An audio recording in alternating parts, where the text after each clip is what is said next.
Hello ಅಸ್ಸಲಾಮ್ ಅಲೈಕುಮ್. Welcome to our channel Shabana Misba. ಎಲ್ಲರೂ ಹೇಗಿದ್ದೀರಾ?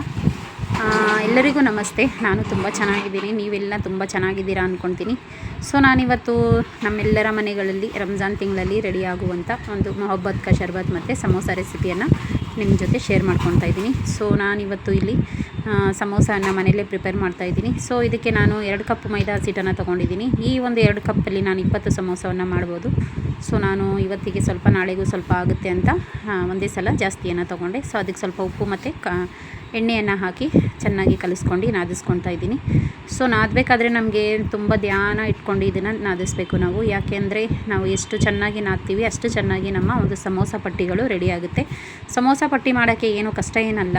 ಎಷ್ಟು ನಾವು ಫಸ್ಟು ಮಾಮೂಲಿ ಚಪಾತಿಯನ್ನು ಯಾವ ಥರ ಮಾಡ್ಕೊಂಡು ಹಸಿಟ್ಟನ್ನು ನಾದ್ಕೊಳ್ತೀವಿ ಅದೇ ಥರ ಸ್ವಲ್ಪ ಜಾಸ್ತಿ ಒಂದು 5 ನಿಮಿಷ ಜಾಸ್ತಿ ನಾದ್ಕೊಂಡ್ರೆ ಪಟ್ಟಿಗಳಿಗೆ ತುಂಬ ಚೆನ್ನಾಗಿ ಬರುತ್ತೆ ಪಟ್ಟಿಗಳು ಅಂತ.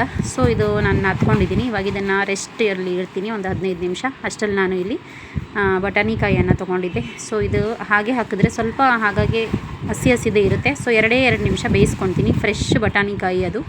ಸೊ ಒಣಗಿರೋ ಬಟಾಣಿಯನ್ನು ನೆನೆಸ್ಬಿಟ್ಟು ಮಾಡ್ತಾಯಿಲ್ಲ, ಇದು ಫ್ರೆಶ್ ಬಟಾಣಿ. ಈಗ ಸೀಸನ್ ಅಲ್ಲ, ತುಂಬ ಚೆನ್ನಾಗಿ ಬಂದಿದೆ ಮಟರು. ಸೊ ಅದಾದ ನಂತರ ನಾನು ಇಲ್ಲಿ ಈರುಳ್ಳಿಯನ್ನು ಸ್ಲೈಸಸ್ ಆಗಿ ಕಟ್ ಮಾಡ್ಕೊತಾ ಇದ್ದೀನಿ.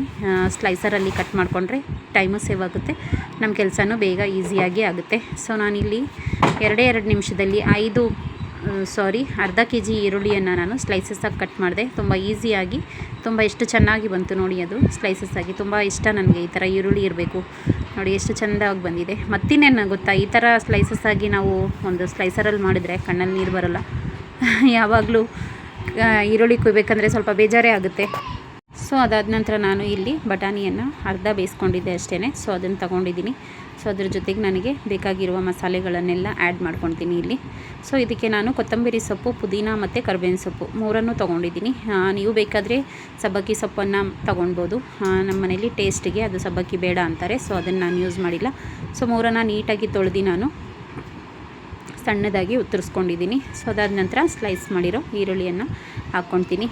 ಸೊ ಅದಾದ ನಂತರ ನಾನು ಇದಕ್ಕೆ ಟೇಸ್ಟಿಗೆ ನಮಗೆ ಎಷ್ಟು ಬೇಕೋ ಅಷ್ಟು ಉಪ್ಪನ್ನು ಆ್ಯಡ್ ಮಾಡಿಕೊಂಡೆ. ಮೇನ್ ಇದಕ್ಕೆ ಬೇಕಾಗಿರೋದು ನಮಗೆ ಏನಂದರೆ ಗರಂ ಮಸಾಲ ಬೇಕೇ ಬೇಕಿದ್ದಕ್ಕೆ. ಸೊ ಧನಿಯಾ ಪೌಡ್ರು ಹಾಕ್ತಾಯಿದ್ದೀನಿ, ಖಾರದ ಪೌಡ್ರು, ಅರಿಶಿನ ಪೌಡ್ರು ಮತ್ತು ಗರಂ ಮಸಾಲ. ಸೊ ನೀವು ಧನಿಯಾ ಪೌಡ್ರನ್ನು ಸ್ಕಿಪ್ ಮಾಡ್ಬೋದು ಇಲ್ಲಿ, ನಿಮಗೆ ಬೇಡ ಅಂದರೆ, ಇಷ್ಟ ಇಲ್ಲ ಅಂದರೆ. ಸೊ ಇದಕ್ಕೆ ಬೇಕಾಗಿರೋದು ಮೇನ್ ಬಂದು ನಮಗೆ ಗರಂ ಮಸಾಲ ಪೌಡ್ರು ಬೇಕೇ ಬೇಕು. ನಾನು MTR ತೊಗೊಂಡಿದ್ದೀನಿ. ನಾನು ಮನೇಲಿ ರೆಡಿ ಮಾಡಿರೋದು ಇಲ್ಲ, ಸೊ ಅದಕ್ಕೆ MTR ತೊಗೊಂಡಿದ್ದೀನಿ. ಸೊ ಅದಾದ ನಂತರ ಇದನ್ನು ಚೆನ್ನಾಗಿ ಮಿಕ್ಸ್ ಮಾಡಿ ನಾನು ಒಂದು 1/2 ಅವರ್ ಬಿಡ್ತೀನಿ. ಯಾಕೆಂದರೆ ಈರುಳ್ಳಿ ಎಲ್ಲ ಅಬ್ಸರ್ವ್ ಮಾಡ್ಕೊಳುತ್ತೆ ಎಲ್ಲ ಮಸಾಲೆಗಳನ್ನೆಲ್ಲ ನೀಟಾಗಿ. ಒಂದು 1/2 ಅವರ್ ಬಿಟ್ಟರೆ ಈ ಥರ, ಸೊ ಅದು ನೀಟಾಗಿ ಅದೆಲ್ಲ ಒಂದು ಟೇಸ್ಟು ಚೆನ್ನಾಗಿ ಬರುತ್ತೆ. ಸೊ ಅದಾದ ನಂತರ ನಾನಿಲ್ಲಿ ನಂದು ಮೈದಾ ಹಸಿಟ್ಟು ರೆಡಿ ಇದೆ. ನಾನು ಹಿಟ್ಟು ನಾದ್ಕೊಂಡಿದ್ನಲ್ಲ, ಅದನ್ನು ಪಾರ್ಟ್ ವೈಸ್ ಆಗಿ ನಾನಿಲ್ಲಿ ಡಿವೈಡ್ ಮಾಡ್ತೀನಿ. ಸೊ ಎಷ್ಟು ಬೇಕೋ ಅಷ್ಟು ನಿಮ್ಮ ಇಷ್ಟ. ನೀವು ದೊಡ್ಡದಾಗಿ ನಾನು ಅದನ್ನು ಒಂದೇ ಸಲ ಒಂದು 5 ಸಮೋಸ ಪಟ್ಟಿಯನ್ನು ರೆಡಿ ಮಾಡ್ತೀನಿ ಅಂದ್ರೂ ರೆಡಿ. ಸೊ ಇಲ್ಲ ನಾವು ಒಂದೇ ಸಲ ಚಿಕ್ಕದಾಗಿ ಚಪಾತಿಗಳನ್ನು ಮಾಡ್ಕೊಂಡು ಅದಾದ ನಂತರ ನಾನು ಕಟ್ ಮಾಡ್ಕೊತೀನಿ ಅಂದ್ರೂ ರೆಡಿ, ನಿಮ್ಮ ಇಷ್ಟ ಅದು. ಸೊ ಈ ಥರ ನೀಟಾಗಿ ಕಟ್ ಮಾಡ್ಕೊಂಡು ರೋಲ್ ಮಾಡ್ಕೊತೀನಿ ನಾನಿಲ್ಲಿ. ಸೊ ನನಗೆ ಇಲ್ಲಿ ಜಾಸ್ತಿನೇ ಆಯಿತು. ನಾನು 10 ಸಮೋಸ ಮಾಡಿದೆ ಮತ್ತು 5 ರೋಲರ್, ನನ್ನ ಮಗನಿಗೆ ತುಂಬ ಇಷ್ಟ, ರೋಲರ್ ಮಾಡಿದ್ದೆ ಅವನಿಗೋಸ್ಕರ. ನೋಡಿ ಎಷ್ಟು ತೆಳ್ಳಗೆ ನಾವು ನಾದಬೇಕು. ನನ್ನ ಕೈ ಬೆರಳುಗಳು ಕಾಣಿಸ್ತಾ ಇದೆಯಲ್ಲ, ಅಷ್ಟು ತೆಳ್ಳಗಿರಬೇಕು. ನಾನು ನಿಮಗೆ ಇಲ್ಲಿ ನಾದಿ ತೋರಿಸ್ತೀನಿ. ಸೊ ಬೇಗನೆ ಆಗುತ್ತೆ. ಅಷ್ಟೊಂದು ಗಟ್ಟಿಯಾಗಿ ಕಲಿಸಿದ್ರೆ ಬೇಗ ಆಗೋಲ್ಲ. ಸೊ ಅದಕ್ಕೆ ನಾನು ಮೀಡಿಯಮ್ ಆಗಿ ಕಲಿಸಿದ್ದೀನಿ ಹಿಟ್ಟನ್ನು. ಸೊ ಬೇಗನೆ ಆಗ್ತಾಯಿದೆ, ನೋಡ್ತಾ ಇರ್ಬೋದು. ಮತ್ತು ತವಾ ಇಟ್ಕೊಂಡು ನಾನು ಇಲ್ಲಿ 2 ಕಡೆ ಜಸ್ಟ್ 1 ಸೆಕೆಂಡ್ ಹಾಕೋದು ಎತ್ತೋದು. ಸೊ ಇದೆಲ್ಲ ಚಪಾತಿಗಳನ್ನು ಇದೇ ಥರ ನಾನು ರೆಡಿ ಮಾಡ್ಕೊತೀನಿ. ಸೊ ರೆಡಿ ಮಾಡ್ಕೊಂಡು ಈ ಥರ ಬಟ್ಟೆಯಲ್ಲೇ ಇಡಬೇಕು. ಇದನ್ನು ನೀಟಾಗಿರೋ ಒಂದು ಬಟ್ಟೆಯಲ್ಲಿ ನೀಟಾಗಿ ಅದನ್ನು ಹಬೆ ಹೋಗಬಾರ್ದು, ಅದರಲ್ಲಿರೋ ಮಾಯ್ಶ್ಚರ್ ಹೋಗಬಾರ್ದು. ಸೊ ಮಾಯ್ಶ್ಚರ್ ಹೋದರೆ ನಮ್ಮದು ಪಟ್ಟಿಗಳು ಚೆನ್ನಾಗಿ ಫೋಲ್ಡ್ ಮಾಡಬೇಕಾದ್ರೆ ಕಷ್ಟ ಆಗುತ್ತೆ. ಸೊ ಅದನ್ನ ನಂತರ ನಾನು ನೀಟಾಗಿ ಎಲ್ಲ ಒಂದ್ರ ಮೇಲೆ ಒಂದು ಜೋಡಿಸ್ಕೊಂಡು, ಸೊ 5 ಒಟ್ಟಿಗೆ ಕಟ್ ಮಾಡಿಕೊಂಡೆ. ಸೊ ಎಡ್ಜಸ್ ಇದು ರೌಂಡ್ ಎಲ್ಲ ನಮ್ಮದು ಚಪಾತಿ ಬಂದಿರೋದು. ಸೊ ಅದಕ್ಕೆ ನಾನು ಒಂದು ಶೇಪ್ ಕೊಡಬೇಕಲ್ಲ, ಸೊ ಎಡ್ಜಸ್ ಎಲ್ಲ ಕಟ್ ಮಾಡಿಕೊಂಡೆ. ನೋಡಿ ನನ್ನ ಒಂದು 5 ನಾನು ಮಾಡಿದ್ದಕ್ಕೆ 10 ನನ್ನ ಸಮೋಸ ಪಟ್ಟಿಗಳು ರೆಡಿಯಾಗಿದೆ. ಎಷ್ಟು ತೆಳ್ಳಗೆ ಎಷ್ಟು ಚೆಂದಾಗಿ ಬಂದಿದೆ ನೋಡಿ. ಅದಾದ ನಂತರ ನಮಗೆ ಫ್ಲರಿ ಬೇಕಲ್ಲ, ಅದನ್ನು ಸಮೋಸಾನ ನೀಟಾಗಿ ಫೋಲ್ಡ್ ಮಾಡಬೇಕಲ್ವ, ಅದಕ್ಕೋಸ್ಕರ ಫ್ಲರಿಯನ್ನು ರೆಡಿ ಮಾಡಿದೆ. ಫ್ಲರಿಗೆ ನಾನು ಮೈದಾ ಹಸಿಟ್ಟನ್ನು ತೊಗೊಂಡು ಚೆನ್ನಾಗಿ ಈ ಥರ ಕಲಿಸ್ಕೊಂಡೆ. ಒಂದು ಫೋಕ್ ತೊಗೊಂಡು, ಸೊ ಫೋಕ್ ತೊಗೊಂಡ್ರೆ ಬೇಗ ಆಗುತ್ತೆ. ಸೊ ಅದಾದ ನಂತರ ಒಂದೊಂದೇ ಪಟ್ಟಿಯನ್ನು ತೊಗೊಂಡು ನಾನು ಸ್ಟಫಿಂಗನ್ನು ಮಾಡೋಕ್ಕೆ ಸ್ಟಾರ್ಟ್ ಮಾಡಿದೆ.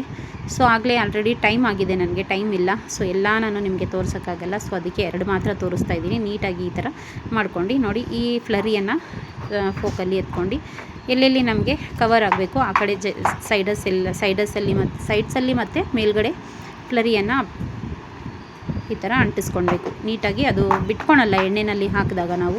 ಸೊ ನಾನು ನೋಡಿ ಸ್ಟಫಿಂಗ್ ಮಾಡಿ ತೋರಿಸ್ತೀನಿ. ಈ ಥರ ಸ್ಟಫಿಂಗ್ ಮಾಡಬೇಕಾದ್ರೆ ನೀವು ಸ್ಪೂನ್ನ ತೊಗೊಂಡು ಅದನ್ನು ಒಳಗಡೆ ನೀಟಾಗಿ ಈ ಥರ ಅದ್ದಿ ಮಾಡಬೇಕು. ಸೊ ಆವಾಗ ಸಮೋಸದಲ್ಲಿ ಸ್ವಲ್ಪ ಸ್ಟಫಿಂಗ್ ಜಾಸ್ತಿ ಹೋಗುತ್ತೆ.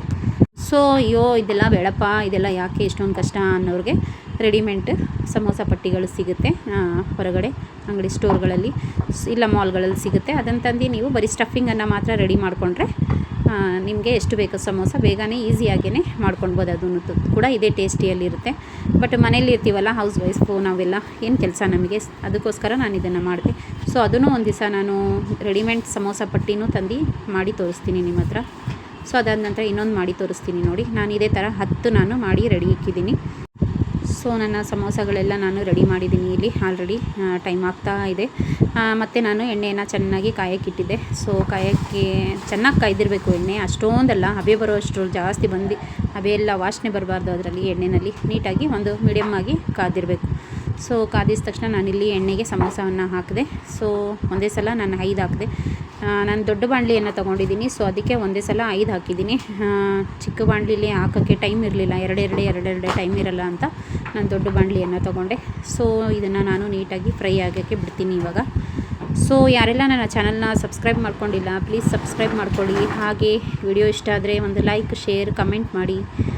ಬರುವ ನೆಕ್ಸ್ಟು ವಿಡಿಯೋಸ್ಗಳಲ್ಲಿ ನಿಮಗೆ ಇದೇ ರೀತಿ ನಾನು ನನ್ನ ವ್ಲಾಗ್ಸು ಮತ್ತು ನನ್ನ ಯಾವುದೇ ಥರದ ಒಂದು ವಿಡಿಯೋಸ್ಗಳು ಬಂದ್ರೂ ನೀವು ಒಂದು ಬೆಲ್ ಐಕನನ್ನು ಆನ್ ಮಾಡಿಕೊಂಡ್ರೆ ಸಬ್ಸ್ಕ್ರೈಬ್ ಮಾಡಿ, ನಿಮಗೆ ಫಸ್ಟು ನನ್ನ ವಿಡಿಯೋ ಸಿಗುತ್ತೆ. ಸೊ ಅಲ್ಲಿ ನೀವು ನೋಡ್ಬೋದು. ಸೊ ರಂಜಾನ್ ತಿಂಗಳಲ್ಲಿ ನಮಗಿದೆಲ್ಲ ಅದೇ ಹೇಗೆ ಮಾಡ್ತೀವೋ, ಎಲ್ಲಿಂದ ಬರುತ್ತೋ ಶಕ್ತಿ ಉಪವಾಸ ಇಟ್ಕೊಂಡಿದ್ದೆಲ್ಲ ಮಾಡೋಕ್ಕೆ ನಮಗೆ. ಸೊ ನಮಾಜ್ ಕೂಡ ಟೈಮಿಗೆ ಮಾಡಬೇಕು ನಾವು, ರೋಜಾ ಕೂಡ ಇರಬೇಕು, ಉಪವಾಸ ಕೂಡ ಇರಬೇಕು, ಇದೆಲ್ಲ ಆಗುತ್ತೆ. ಬಟ್ ಅದೆಲ್ಲಿಂದ ದೇವರಿಗೆ ಗೊತ್ತು ಅದು ಹೇಗೆ ಏನು ಅಂತ. ಸೊ ಅದಾದ ನಂತರ ನನ್ನ ಫೇವ್ರೆಟ್ ಅಂದರೆ ನನ್ನ ಮಕ್ಕಳ ಫೇವ್ರೆಟು, ಇಡೀ ಒಂದು ಬ್ಯಾಂಗ್ಳೂರಿಯನ್ಸ್ ಅಂದರೆ ಹೊರಗಡೆ ಎಲ್ಲ ಎಷ್ಟು ಜನ ಉಪವಾಸ ಇರ್ತಾರೆ ಅವ್ರಿಗೆಲ್ಲ ತುಂಬ ಇಷ್ಟ ಆಗಿರೋ ರೂಹ್ ಅಫ್ಜಾ ಮೊಹಬ್ಬತ್ ಕಾ ಶರ್ಬತ್ತನ್ನು ನಾನು ಮಾಡಿ ತೋರಿಸ್ತೀನಿ ನಿಮಗೆ. ನಾನು ಕಲ್ಲಂಗಡಿ ಹಣ್ಣನ್ನು ತೊಗೊಂಡು ರೌಂಡ್ ಶೇಪಲ್ಲಿ ಕಟ್ ಮಾಡ್ತಾಯಿದ್ದೀನಿ. ಇಲ್ಲಿ ನೋಡಿ ಒಂಥರ ಸ್ಟೈಲಿಶ್ ಆಗಿತ್ತು, ಅದನ್ನೇ ತೊಗೊಂಡೆ ನಾನು. ಮತ್ತು ಅದನ್ನು ನೀಟಾಗಿ ಚಿಕ್ಕದಾಗಿ ಪೀಸಸ್ ಆಗಿ ನಾನು ಕಟ್ ಮಾಡಿಕೊಂಡೆ. ತುಂಬ ಚಿಕ್ಕದಾಗಿರಬೇಕಿತ್ತು, ಯಾಕೆಂದರೆ ಆ ಒಂದು ಶರ್ಬತ್ತಲ್ಲಿ ನಾವು ಹಾಕಿದಾಗ ಅದು ಬಾಯಿಗೆ ಸಿಕ್ಕಬೇಕಾದ್ರೆ ದಪ್ಪ ಇದ್ದರೆ ಅದು ಚೆಂದ ಕಾಣಿಸಲ್ಲ. ಸೊ ಎಷ್ಟು ಚಿಕ್ಕದಾಗಿರುತ್ತೆ ಅಷ್ಟು ಚಿಕ್ಕದಾಗಿ ನಾನು ಇಲ್ಲಿ ಕಟ್ ಮಾಡ್ತೀನಿ. ಸೊ ಈ ಒಂದು ಜ್ಯೂಸು ನಮಗೆ ಹಗಲು ನಾವು ಫುಲ್ ದಿನ ಎಷ್ಟು ಟಯರ್ಡ್ ಆಗಿರ್ತೀವಿ, ಅಂದರೆ ನಮಾಜ್ ಮಾಡಬೇಕು, ಕೆಲ್ಸಕ್ಕೆ ಹೋಗೋರೆಲ್ಲ. ಸೊ ಮತ್ತು ಬಾಡಿನಲ್ಲಿ ಮಿನರಲ್ಸ್ ಕಮ್ಮಿ ಇದ್ದೇ ಇರುತ್ತೆ. ಸೊ ಅದೆಲ್ಲ ಇದು ಒಂದು ಮೊಹಬ್ಬತ್ ಕಾ ಶರ್ಬತ್ ಪೂರ್ಣ ಒಂದು ನಮ್ಮ ಬಾಡಿಗೆ ಬೇಕಾಗಿರೋ ಒಂದು ಮಿನರಲ್ಸ್ಗಳನ್ನು ಇದನ್ನು ಪೂರ್ತಿ ಮಾಡುತ್ತೆ. ಅದ್ರ ಜೊತೆಗೆ ನಾವು ಇದಕ್ಕೆ ಸೀಡ್ಸ್ ಎಲ್ಲ ಆ್ಯಡ್ ಮಾಡ್ತೀವಲ್ಲ, ಸೊ ಅದೂ ಕೂಡ ನಮಗೆ ಹೆಲ್ತಿಯಾಗಿ ನಮ್ಮ ಬಾಡಿಗೆ ತುಂಬ ಒಳ್ಳೆಯದು ಒಳ್ಳೆಯ ಒಂದು ಪೌಷ್ಟಿಕಾಂಶವನ್ನು ಕೊಡುತ್ತೆ. ಸೊ ನಾನಿಲ್ಲಿ ಅದೇನದು ಸಬ್ಜಾ ಸೀಡ್ಸು ಮತ್ತು ಬಾದಾಮಿ ಗೊಂದನ ನೆನೆ ಹಾಕಿದ್ದೆ ಫಸ್ಟೇ. ಸೊ ಅದು ತೋರಿಸ್ತೆ ನಿಮಗೆ ಈಗಲೇ ನಾನು. ಸೊ ಅದನ್ನು ನಾನು ನಮಗೆ ಎಷ್ಟು ಬೇಕು ಅಷ್ಟು, ಸೊ ನನಗೆ ಇಷ್ಟು ನಮ್ಮನೇಲಿ ಇದನ್ನು ಜಾಸ್ತಿನೇ ತಿನ್ನೋದು. ಸೊ ಅದಕ್ಕೆ ನಾನು ಸ್ವಲ್ಪ ಜಾಸ್ತಿನೇ ಹಾಕ್ಕೊಳ್ತೀನಿ. ನಿಮ್ಮ ಇಷ್ಟ, ನಿಮಗೆ ಎಷ್ಟು ಅನುಕೂಲ ಆಗುತ್ತೆ ನೀವು ಅಷ್ಟನ್ನು ಹಾಕ್ಕೊಳ್ಬೋದು. ಚಿಯಾ ಸೀಡ್ಸು ತುಂಬ ಕೋಲ್ಡು ನಮ್ಮ ಬಾಡಿಗೆ. ಮತ್ತು ಇದು ಕೂಡ ಬಾದಾಮಿಗೊಂದಲ್ಲಿ 2 ರೀತಿ ಸಿಗುತ್ತೆ, ಒಂದು ವೈಟು ಒಂದು ಕಲರ್ ಇರುತ್ತೆ, ಸ್ವಲ್ಪ ಕಲರ್ ಆಗಿರುತ್ತೆ. ಸೊ ನಾನು ವೈಟನ್ನೇ ತೊಗೊಳ್ತೀನಿ. ವೈಟು ತುಂಬ ತಂಪಾಗಿರುತ್ತೆ, ನಮ್ಮ ಬಾಡಿಯನ್ನು ಕೂಲಾಗಿರುತ್ತೆ. ಸಂಜೆವರೆಗೂ ದಾಹ ಅನಿಸಿದ್ರೂ ನಮಗೆ ತಡ್ಕೊಳೋ ಒಂದು ಕೆಪಾಸಿಟಿ ಇರುತ್ತೆ. ಅಷ್ಟು ಈ ಒಂದು ಜ್ಯೂಸಲ್ಲಿ ಅಷ್ಟೊಂದು ಪೌಷ್ಟಿಕಾಂಶತೆಗಳು ನಮ್ಮ ಬಾಡಿಗೆ ಸಿಗುತ್ತೆ. ಸೊ ಅದಾದ ನಂತರ ನಾನು ಇಲ್ಲಿ ನೋಡಿ ರೂಹ್ ಅಫ್ಜಾ ತೋರಿಸ್ತಾ ಇದ್ದೀನಿ ನಿಮಗೆ. ಇದನ್ನು ನಾನು 1.5 ಸ್ಪೂನು ಆ್ಯಡ್ ಮಾಡ್ತೀನಿ, ಸೇಮ್ ಸ್ಪೂನಲ್ಲಿ, ಅಲ್ಲಿ ಜಗ್ಗಲ್ಲಿ ಇದೆಯಲ್ಲ ಅದೇ ಸ್ಪೂನಲ್ಲಿ. ಸೊ ಏನಂದರೆ ಇದರಲ್ಲಿ ನಿಮಗೆ ಇನ್ನೂ ಬೇಕು, ನಮಗೆ ಇನ್ನೂ ಚೆನ್ನಾಗಿ ಬರಬೇಕು, ಇನ್ನೂ ಒಳ್ಳೆ ಕಲರ್ ಬೇಕು, ಇನ್ನೂ ಒಳ್ಳೆ ಟೇಸ್ಟ್ ಬೇಕು ಅಂದರೆ ನೀವು ಇನ್ನೂ ಒಂದು 1/2 ಸ್ಪೂನನ್ನು ಆ್ಯಡ್ ಮಾಡ್ಕೊಳ್ಬೋದು. ಸೊ ನಮ್ಮ ಮನೇಲಿ ಇದೇ ಥರ ಇಷ್ಟೇ ಇರಬೇಕು. ಸೊ ಅದಕ್ಕೋಸ್ಕರ ಜಾಸ್ತಿ ಹಾಕಿದ್ರೆ ಅದು ಜಾಸ್ತಿ ಒಂಥರ ಅದೇ ಒಂದು ಸ್ಮೆಲ್ ಬರುತ್ತೆ, ಬೇಡ ಅಂತಾರೆ. ಸೊ ನನಗೆ ನಮ್ಮ ಮನೆಯಲ್ಲಿ ಮಾಡಿ ಇದನ್ನು ಅಭ್ಯಾಸ ಆಗಿಬಿಟ್ಟಿದೆ. ನಾನು ಇಷ್ಟರಲ್ಲೇ ಮಾಡ್ತೀನಿ ಯಾವಾಗಲೂ. 1.5 ಸ್ಪೂನ್ ಹಾಕಿದೆ ನಾನು, ಹಾಕ್ಬಿಟ್ಟು ಇದನ್ನು ನೋಡಿ ಎಷ್ಟು ಚೆಂದಾಗಿದೆ ನೋಡಿ, ಎಷ್ಟು ಚೆಂದಾಗಿ ಕಾಣಿಸ್ತಾ ಇದೆ ಇದು. ಆ ಸೀಡ್ಸ್ಗಳು ನೋಡಿ ಎಷ್ಟು ಚೆಂದಾಗಿ ರೌಂಡಾಗಿ ತಿರುಗ್ತಾ ಇದೆ ಅದರಲ್ಲಿ. ಅದಾದ ನಂತರ ನಾನು ಐಸ್ ಕ್ಯೂಬ್ಸನ್ನು ಆ್ಯಡ್ ಮಾಡ್ತೀನಿ. ಐಸ್ ಕ್ಯೂಬ್ಸ್ ನಾನು ರೆಡಿ ಮಾಡಿ ಇಕ್ಕಿದ್ದೆ ಫ್ರೀಝರಲ್ಲಿ. ಸೊ ಐಸ್ ಕ್ಯೂಬ್ಸು ಬೇಸಿಗೆಯಲ್ಲಿ ನಾನು ಹಾಗೆ ಡೈರೆಕ್ಟಾಗಿ ಒಂದೊಂದು ಗ್ಲಾಸಿಗೆ ಎರಡೆರಡು ಹಾಕಿ ಕೊಡ್ಬೋದಿತ್ತು ಸರ್ವ್ ಮಾಡಬೇಕಾದ್ರೆ. ಬಟ್ ಏನಾಗುತ್ತಂದರೆ ನಾನು ಇದನ್ನು ನಿಮಗೆ ತೋರಿಸೋದಕ್ಕೋಸ್ಕರ ನಾನು ಇದರಲ್ಲಿ ಹಾಕ್ತಾಯಿರೋದು ಜಗ್ಗಲ್ಲಿ. ಸೊ ಹಾಗೆ ನೀವು ಆ ಥರನೂ ಯಾವ ಥರ ನಿಮ್ಮ ಇಷ್ಟ, ನೀವು ಯಾವ ಥರ ಬೇಕೋ ಆ ಥರ ನೀವು ಇದನ್ನು ಸರ್ವ್ ಮಾಡ್ಕೊಳ್ಬೋದು. ಸೊ ಅದಾದ ನಂತರ ನಾನು ಕಲ್ಲಂಗಡಿ ಹಣ್ಣನ್ನು ನೀಟಾಗಿ ಕಟ್ ಮಾಡಿದ್ನಲ್ಲ ಅದನ್ನು ಕೂಡ ಆ್ಯಡ್ ಮಾಡ್ತೀನಿ ಇದರಲ್ಲಿ.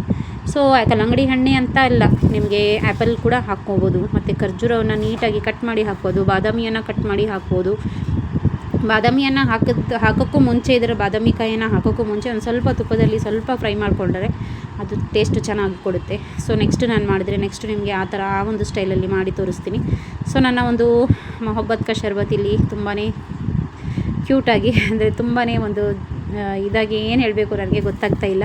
ಚೆನ್ನಾಗಿ ರೆಡಿಯಾಗಿದೆ ನನ್ನ ಒಂದು ಮೊಹಬ್ಬತ್ ಕಾ ಶರ್ಬತ್. ನನಗೆ ಕನ್ನಡ ಮಿಸ್ಟೇಕ್ ಇದೆ, ಸ್ವಲ್ಪ ಅಡ್ಜಸ್ಟ್ ಮಾಡ್ಕೊಳ್ಳಿ ನನ್ನ. ಸೊ ನೋಡ್ತಾ ಇರಬೇಕು, ಯಾಕೋ ನನ್ನ ಸ್ಪೂನಲ್ಲಿ ಸರ್ಟಿಫಿಕೇಷನ್ ಅದೇನೋ ಆಗಿಲ್ಲ ನನಗೆ. ಸೊ ಅದಕ್ಕೆ ನಾನೇನು ಮಾಡಿದೆ, ಜಗ್ಗೆ ತೊಗೊಂಡು ಹೋಗಿದೆ. ಸೊ ನಮಗಿದೆಲ್ಲ ಅಡ್ಜಸ್ಟ್ ಆಗೋಲ್ಲ, ಒಂದೊಂದೇ ಚೂರು ಎತ್ತಾಗೋದಕ್ಕೆ. ಸೊ ಇಷ್ಟಿತ್ತು ನನ್ನ ಇವತ್ತಿನ ರೂಟೀನು. ಮತ್ತು ಥ್ಯಾಂಕ್ ಯು ಸೋ ಮಚ್ ನನ್ನ ವಿಡಿಯೋನ ಬೇಜಾರು ಮಾಡ್ಕೊಂಡಾಗ ನೋಡಿದ್ದೀರಾ. Thank you so much.